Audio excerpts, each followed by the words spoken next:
চলতি বছরের শুরুটা দেশের অর্থ ও বাণিজ্য খাত ছিল মিশ্র চরিত্রে। একদিকে বৈদেশিক মুদ্রার রিজার্ভ বৃদ্ধি, রপ্তানি, আমদানি ও প্রবাসী আয় বাড়ায় কিছুটা স্বস্তি ছিল। সেই ধারা বছরের শেষ পর্যন্ত অব্যাহত ছিল। অন্যদিকে নিম্ন প্রবৃদ্ধি, উচ্চ মূল্যস্ফীতি, ব্যাংকিং খাতের সংকট এবং দুর্বল বিনিয়োগ এর কারণে অর্থনীতি চ্যালেঞ্জের মুখে ছিল বছর জুড়ে। দেশে প্রভাব ফেলেছে বৈদেশিক অর্থনীতির অস্থিরতাও। সরকারি পরিসংখ্যানে কিছু উন্নতির ইঙ্গিত মিললেও বাস্তবে নিম্ন ও মধ্যম আয়ের লাখ লাখ পরিবার প্রতিদিন টিকে থাকার লড়াইয়ে যুদ্ধ করে যাচ্ছে। আয়ের তুলনায় নিত্য প্রয়োজনীয় পণ্যের দাম এতটাই বেড়েছে যে জীবনযাত্রার ব্যয় সামাল দেওয়া ক্রমেই কঠিন হয়ে পড়ছে। ইতিবাচক বিভিন্ন বিষয়ও ছিল, আবার নেতিবাচক বেশ কিছু প্রবণতাও আমরা দেখেছি এবং এখন যখন নাকি বছরটা শেষ হচ্ছে তখনও আমরা দেখছি যে একটা মিশ্র একটা ফলাফল নিয়েই বছরটা শেষ হচ্ছে।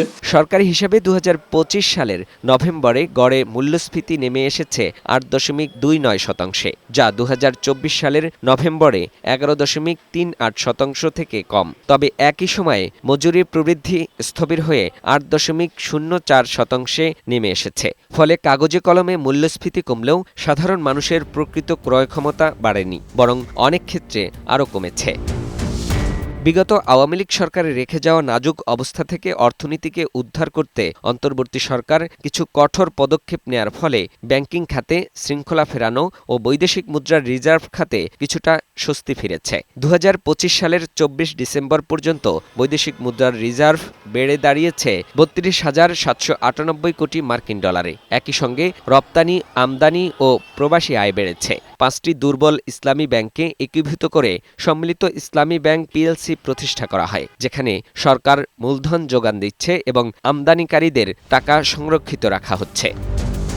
একাধিক টার্মিনাল পরিচালনায় বিদেশি অপারেটর নিয়োগ নিয়ে বিতর্ক চলমান থাকলেও কন্টেইনার ও কার্গো হ্যান্ডেলিংয়ে নতুন রেকর্ড গড়েছে দেশের প্রধান সমুদ্র বন্দর চট্টগ্রাম বন্দর। ২০২৫ সালের ১ জানুয়ারি থেকে ২৩ ডিসেম্বর পর্যন্ত বন্দরে মোট ৩৩,৩৬,৩৩৯ টিইউএস কন্টেইনার হ্যান্ডেলিং করা হয়েছে, যা আগের পুরো বছরের তুলনায় প্রায় ৬১,০০০ বেশি। এলসি ওপেনিংটা করার ফলে কিছুটা চাঙ্গা ভাব হয়তো দেখা যাবে, কিন্তু এখনো পর্যন্ত সেটা অর্থনীতিতে বড় ধরনের কোনো চাঞ্চল্য আসে নাই। সেটার জন্য হয়তো নির্বাচন পর্যন্ত আমাদের অপেক্ষা করতে হবে। অর্থনীতির আরেকটি বড় দুর্বলতা বিনিয়োগ খাতে। ২০২৫ সালের অক্টোবরে বেসরকারি খাতে ঋণ প্রবাহ নেমে এসেছে রেকর্ড সর্বনিম্ন ৬.23%।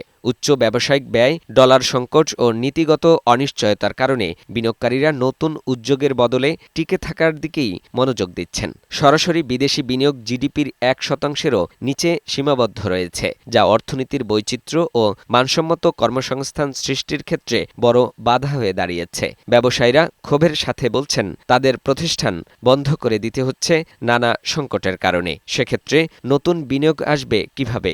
বাংলাদেশের বর্তমান ইকোনমিতে $456 বিলিয়ন টোটাল আমাদের জিডিপি সাইজ, যা 37 অবস্থানে হওয়া বিশ্বের অবস্থানে আমাদের অবস্থান। তার মধ্যে 31% আসে আমাদের ইন্ডাস্ট্রি শিল্প থেকে। এই সেক্টরকে গুরুত্ব দিয়ে আগামী দিনে আপনার সংবাদের মাধ্যমে জাতীয় উপকৃত হবে, এই সেক্টর উপকৃত হবে।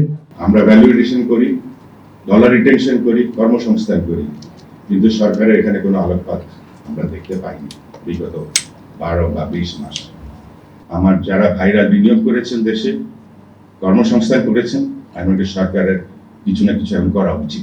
টেকসই উত্তরণে জরুরি হয়ে উঠেছে শক্ত কাঠামোগত সংস্কার, সুশাসন এবং বিনিয়োগ ও কর্মসংস্থানের আস্থা ফিরিয়ে আনা, এমনটাই বলছেন অর্থনীতি খাত বিশ্লেষকরা। নানান ধরনের তো চাহিদা অর্থনীতিতে আসছে, তো সেখানে আমাদের অবশ্যই একটা জোর দিতে হবে আগামী ২০২৬-এ অভ্যন্তরীণ সঞ্চয় কিভাবে আমরা বৃদ্ধি করতে পারি। বর্তমান সরকার এসব বিষয়ে সচেতন থাকলেও দৃশ্যমান তেমন কোনো উদ্যোগ দেখা যাচ্ছে না। এ পরিস্থিতি দীর্ঘদিন চলতে থাকলে বিনিয়োগে স্থবিরতা আরও বাড়বে। বিনিয়োগ না হলে উৎপাদন হবে না, সেই সঙ্গে কর্মসংস্থানও হবে না। ফলে সরকারের যে প্রবৃদ্ধির লক্ষ্যমাত্রা রয়েছে সেটাও অর্জন হবে না।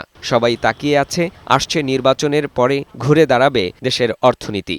এটি কতটা বাস্তবে রূপ পায় সেটি দেখার অপেক্ষায় ব্যবসায়ী সহ অর্থনৈতিক খাত সংশ্লিষ্টরা। ফাহিম মুনাইম, বৈশাখী সংবাদ, ঢাকা।